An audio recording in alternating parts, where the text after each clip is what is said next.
अस्सलाम वालेकुम नाज़रीन, आप देख रहे हैं ज़ी एच एंटरटेनमेंट में हूँ ज़हीर अहमद। नाज़रीन, आपको बताएंगे एक फ़िल्म आ रही है 20 सितंबर से, उसके ट्रेलर के बारे में भी बताएंगे और उसकी कास्ट के बारे में बताएंगे। एक फ़िल्म जो थी वो सेंसर बोर्ड ने फंसा ली थी। सेंसर बोर्ड ने आप उसको सेंसर किया। उसके बारे में बताएंगे कि कब आ रही है वो फिल्म। उम्र यार और मस्तानी की अपडेट देंगे आपको, उसके बारे में बताएंगे। और नदीम मांडीवाला साहब के इस्लामाबाद के सैन में तो चल रहे हैं, कराची के सैन में जो है वो बंद पड़े हुए हैं। उसकी वजह उन्होंने क्या बताई है वो भी आपके सामने रखेंगे। सबसे पहले हम बात करते हैं कि फिल्म जिसको सेंसर बोर्ड ने फंसा लिया था। पंजाब और सिंध के सेंसर बोर्ड ने उसको सेंसर किया, लेकिन वफाकी सेंसर बोर्ड ने उसको फंसा लिया था, बैन कर दिया था। तो उसकी प्रोड्यूसर से हमारी बात हुई थी। फिल्म का नाम है मंजू मारिया। मंजू मारिया जो है उसके बारे में आपको बताया भी था हमने। उसकी प्रोड्यूसर जो सारा खान है, सारा साहिबा, उनसे बात की थी हमने। तो उन्होंने बताया था कि इस फिल्म की कहानी की वजह से इसको बैन किया गया। उन्होंने तफसील से बताया था कि किस तरीके से एक खातून को प्रेग्नेंट होते दिखाया था, तो जिसकी वजह से ये फिल्म 2 सेंसर बोर्ड ने कर दी थी सेंसर। उसके ऊपर उन्होंने सवाल उठाया था कि देखें, इसी मुल्क के 2 सेंसर बोर्ड को उसके अंदर कोई प्रॉब्लम नज़र नहीं आई, लेकिन वफाक को नज़र आई है। लेकिन उन्होंने फिर ये फैसला किया कि ये नहीं हो सकता कि जिस सूबे के सेंसर बोर्ड ने सेंसर करने का कहा है वो हम उस सूबे में लगा दें, बल्कि हम इस फिल्म को पूरे पाकिस्तान में एक साथ रिलीज़ करेंगे। तो मंजू मारिया सेंसर हो चुकी है। अब उसकी जो डेट है वो फाइनल हुई है 4 अक्टूबर। 4 अक्टूबर से वो सलमाओं की ज़ीनत बनेगी। देखते हैं उसके बारे में वो लोगों का रिस्पॉन्स क्या मिलता है और उसका रिव्यू भी देंगे। लेकिन दूसरी फिल्म आ रही है इस जुमे से, 20 सितंबर से, बल्कि इससे अगले जो जुमा आ रहा है, एक जुमा है उससे आगे वाले जुमे से। उस फिल्म का नाम है कान नगर। कान नगर फिल्म जो है वो बहुत बुनियादी तौर पर बनाई गई है ऐसी जगह पे जहाँ पे कोयले की कानें हैं और उसकी लोकेशंस बहुत अच्छी हैं। और उसके बारे में आपको बताते चलें कि इसको डायरेक्ट किया है तलहा मसूद और सलीम दाद ने। सलीम दाद का नाम हम पहले भी किसी फिल्म के रिव्यू में ले चुके हैं। लेकिन देखिए ज़रा कि ट्रेलर के शुरू में क्या डायलॉग है और किस तरह की लोकेशन है। आपको वो जब कहते हैं कि ज़मीन जो है वो माँ होती है, माँ किसी भी हाल में खुद रह लेती है, अपने बच्चों का ख्याल रखती है, क्या वो कह रहे हैं ज़रा सुनिएगा। जमीन माँ है, माँ जैसी भी जिंदगी गुजार ले, उसे अपने बच्चों का ख्याल रहता है। इसके बाद कुछ शॉट्स हैं, एरियल शॉट हैं, कुछ ड्रोन शॉट्स हैं जिसमें कोयले की गाने वगैरह हैं और पसे पर्दा आवाज़ आ रही, गलबन तकिया अहमद की आवाज़ है या जिसकी भी। तो देखिएगा ज़रा। कोयले के पहाड़, रहने वाला हर शख्स किसी न किसी तरह से कोयले की कान से मुंसलिक है। कोयले की सप्लाई पे कितना टैक्स लगता है? नाज़रीन, जो कान नगर है इस फिल्म की जो प्रोड्यूसर हैं वो हैं मरियम ज़हीर। मरियम ज़हीर की इस फिल्म के हवाले से, कोयले के हवाले से क्या बताया जा रहा है इस ट्रेलर में कि हर माह पता नहीं कितने टन जो है कोयला यहाँ से जाता है और क्या कह रहे हैं तो देखिएगा। इलाके से हर माह 4 लाख टन कोयला जाता है।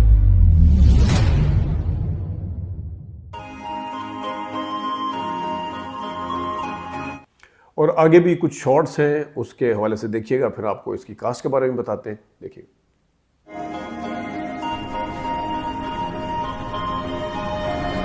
ये क्या हो रहा है हमारे साथ? ये जुल्म हो रहा है हमारे साथ।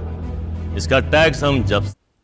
तो नाजरीन, जो फिल्म है कान नगर 20 सितंबर से सनमाओं की जीनत बन रही है। तकी अहमद ये भी टीवी के अदाकार हैं, अभी बल्कि उनका एक ड्रामा भी ख़त्म हुआ है रद्द, वो उसमें अहम रोल कर रहे थे। इसमें भी मेरे ख्याल में मरकज़ी किरदार अदा कर रहे हैं। फिर हिना चौधरी हैं, वो उनका भी लीड रोल लग रहा है।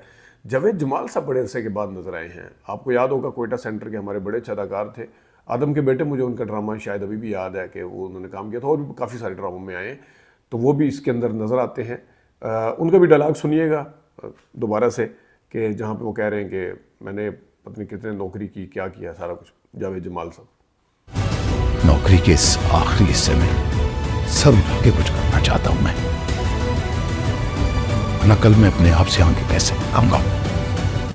जावेद जमाल के अलावा इसके अंदर फराज मरी साहब हैं, वो भी इस फिल्म का हिस्सा हैं। तो देखते हैं कि कान नगर लग तो रही है कि अपने मौजू के अतबार से एक अलग सी फिल्म लग रही है। उसको शूट कैसे किया, एग्जीक्यूट कैसे किया, इसकी कहानी क्या है, अलग सी लग रही है। देखते हैं कि कितनी अलग है और किसको फिल्म वाले स्टाइल से बनाया गया है, कैसा है। इस ट्रेलर के अतबार से देखा जाए तो इसके अंदर बैकग्राउंड म्यूज़िक बहुत ज़्यादा है, लेकिन अमूमी तौर पे हम बेनिफिट ऑफ डाउट दे देते हैं कि ट्रेलर के अंदर अमूमी तौर पे वो शॉट्स दिखाए जाते हैं जो फिल्म की जान होते हैं। तो फिल्म की जान के पीछे तो फिर म्यूज़िक भी होता है। लेकिन अगर पूरी फिल्म के हर सीन के अंदर इसी किस्म का म्यूज़िक हुआ तो फिर तो अल्लाह ही हाफिज़ है। लेकिन बहरहाल देखते हैं क्या होता है। आगे चलते हैं जनाब, आपको बताते हैं मस्तानी के बारे में और उम्र यार के बारे में। उम्र यार फिल्म जिसको लगे हुए 85-86 दिन हो चुके हैं, बड़ी पे फिल्म आई थी 17 या 16 जून को रिलीज़ हुई थी ये फिल्म। तो इसका एक क्रेडिट तो यही है कि ये फिल्म जो है अपने तकरीबन 3 महीने पूरे करने वाली है, 16-17 सितंबर को कर लेगी।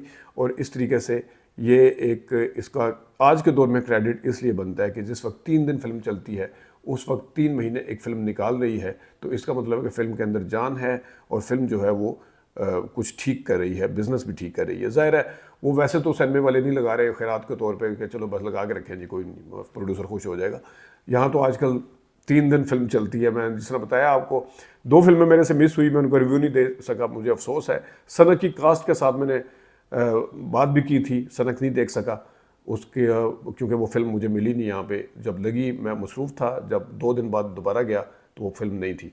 इसी तरह लीच फिल्म जो थी वो नवीद रज़ा साहब ने उसमें लीड रोल प्ले किया है, वो फिल्म भी नहीं देख सका। उसकी भी वजह यही थी कि मैं उन दिनों में 2 दिन मैं सिर्फ उसको अटैम्प्ट नहीं कर सका, तो तीसरे दिन वो फिल्म कहीं नहीं मिलती। तो जहाँ 3 दिन बाद फिल्म गायब हो जाती है, वहाँ पे उम्र यार जो है वो अपने उसमें चल रही है। हमने आपको जब इसका रिव्यू दिया था तब भी कहा था कि ठीक है स्क्रिप्ट के अंदर हो सकता है उस तरह की जान ना हो, लेकिन अपने VFX की वजह से और मौज़ूआत की वजह से इस फिल्म को याद रखा जाएगा, जो कि इसकी चीज़ की निशानी है कि आज 3 महीने होने को हैं ये फिल्म चल रही है, इर्रिस्पेक्टिव इसके अंदर बजट कितना लगा था और उसकी रिटर्न कितनी मिली है। इसके अलावा ये आज के दौर का, मैं अगेन कह रहा हूँ कि क्रेडिट है। वो ज़माने अब चले गए जब साल 2-2 साल फिल्में लगती थी। इस वक्त तो ये सूरत हाल है कि जनाब सब ये। और दूसरी फिल्म जो है मस्तानी अपने तीसरे हफ्ते में दाखिल हो चुकी है। अगेन इसको भी अगर मैं कहूँ कि बड़े बैनर की फिल्म नहीं थी, बड़ी कास्ट की फिल्म थी, इनके पास प्रमोशन करने के लिए भी उस तरह के पैसे नहीं थे, प्रीमियर भी उस तरह के नहीं किए, ना ये ARY की फिल्म थी, ना हम की फिल्म थी, ना जियो की फिल्म थी। तो मेरे ख्याल में ये फिल्म जो तीसरा हफ्ता में दाखिल हो रही है, और ये इस तरह की एक मिसाल टकसाली गेट थी जो कि अच्छी चली, अबू अलिया की फिल्म थी, उसके पीछे भी ठीक है आयशा उमर वगैरह थी उसमें, लेकिन उस तरह का वाली वायरस उसका भी शायद नहीं था।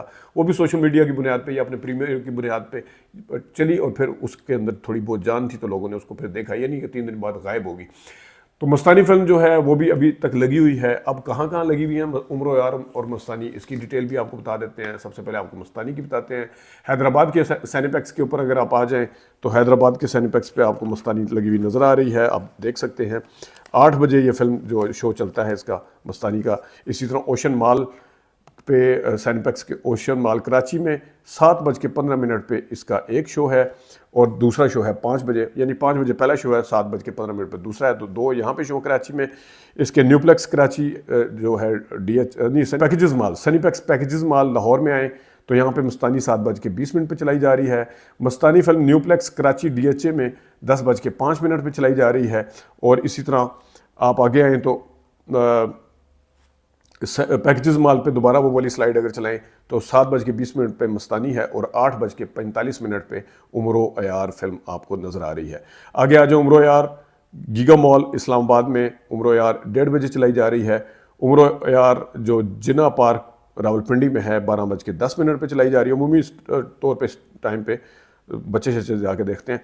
और इसी तरह जो है सेंटोरस में जो है 4:45 पे और रात को 10:30 पे चलाई जा रही है।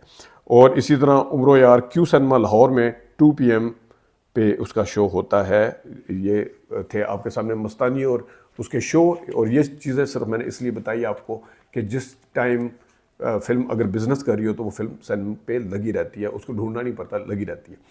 अब आते हैं जनाब, आपको बताते हैं कि सलीम मांडीवाला साहब के इस्लामाबाद के अंदर 2 सिनेमा, 2 नहीं 4 स्क्रीन है, 4 स्क्रीन है सेंटोरस में। और बड़े अच्छे उनके सिनेमे हैं, बड़े अच्छे टाइम देते हैं, हर फिल्म को टाइम देते हैं। यहाँ पे तो वो बड़े अच्छी बिजनेस कर रहे हैं, सिनेमे उनके चलते हैं। मॉल बड़ा अच्छा है, सारी दुनिया वहाँ पे आती है सेंटोरस में। तो ज़ाहिर है जो खरीदो फरोख्त करने आते हैं, शॉपिंग करने के लिए आते हैं, वो जाके फिल्म भी देखते हैं, फूड कोर्ट में ऊपर खाना भी खाते हैं, जिस तरह का आजकल ट्रेंड चल रहा है। लेकिन कराची के अंदर ये सिनेमे इनको बंद करने पड़े हैं। एट्रियम के नाम से सिनेमे थे वहाँ पे, मुझे नहीं पता कितनी स्क्रीन थी। मुझे वहाँ पे हमारे जो दोस्त हैं बड़े अच्छे कासिम साहब, उन्होंने बताया था कि सिनेमे बंद है। तो मैंने मांडीवाला साहब से पूछा, आई थॉट के रेनोवेशन की वजह से बंद होंगे, तो उन्होंने बताया कि नहीं, बिज़नेस नहीं था, इस वजह से बंद किए गए हैं। तो अब आपके सामने है, क्योंकि कराची में चॉइस है, पैकेजेस अपना ओशन मॉल है, न्यूप्लेक्स हैं और बड़ी चेन्स हैं वहाँ पे। तो इसका मुझे नहीं पता लोकेशन क्या थी जिसकी वजह से। इस्लामाबाद में तो इनके ज़ाहिर है एक सिंगल यही वाला एक है जो 4 स्क्रीन वाला, बाकी तो इस्लामाबाद में है नहीं प्रैक्टिकली अगर देखा जाए, क्योंकि वर्ल्ड ट्रेड सेंटर को कहा इस्लामाबाद जाता है लेकिन है वो पिंडी में, गीगा मॉल जिसे कहते हैं। तो ये जनाब साहब सूरत हाल है सिनेमाओं की, और लाहौर में पुराने सिनेमाओं की जो सूरत हाल है वो भी आपके सामने हमने रखते रहते हैं। जिस तरह शबिस्तान और प्रिंस सिनेमा एक ही मालिक हैं सफदर साहब के, वो बंद पड़े हुए हैं। हमने जब उनसे बात की थी कि आपने क्यों बंद किए, उन्होंने कहा जी बिजली के बिल पूरे नहीं होते तो हम कहाँ से निकालें, कहाँ से पूरा करेंगे। तो इसी तरह जो फिल्मों की बनने की तादाद है वो बहुत कम है, इंडियन पंजाबी फिल्मों की वजह से और अंग्रेज़ी फिल्मों की वजह से थोड़े बहुत सिनेमे चल रहे हैं। हमारी फिल्में तो आती हैं ईद शीद पे, इसके अलावा इक्का दुक्का फिल्म आती है वो तो 3 दिन बाद उतर जाती है। और जो नए सिनेमों की चेन ये वाली बंद पड़ी हुई है। अब मंडी वाला देखते हैं इसके साथ क्या करते हैं। और इसी तरह हमारे दोस्त हैं नवीद साहब, उन्होंने मुल्तान की एक बड़ी चेन बताई थी जो बाकी शहरों में भी है, यूनिवर्सल थी या स्टार थी या कौन सी सैनी स्टार थी कौन सी थी, तो वो भी बंद कर दी गई है। मतलब है पुराने सिनेमों का तो 50-60 साल बाद गिरे हैं, बंद हुए हैं, थिएटर में कन्वर्ट हुए हैं। ये तो जनाब अभी बने थे और अभी इसको बंद किया जा रहा है। तो यहाँ से हमारी फिल्मी सूरत हाल का अंदाज़ा लगाया जा सकता है। तो देखते हैं कि बाकी सिनेमा वाले क्या करते हैं, उनके साथ करते हैं, और फिल्में हमारी कितनी आती हैं, इंडस्ट्री को सहारा दे पाएंगी फिल्में, इस सिनेमा इंडस्ट्री को सहारा दे पाएंगी नहीं दे पाएंगी, इसके हवाले से बाद में भी बात करेंगे। अपना ख्याल रखिएगा, अभी तक के लिए इतनी इजाज़त दीजिए, अल्लाह हाफ़िज़।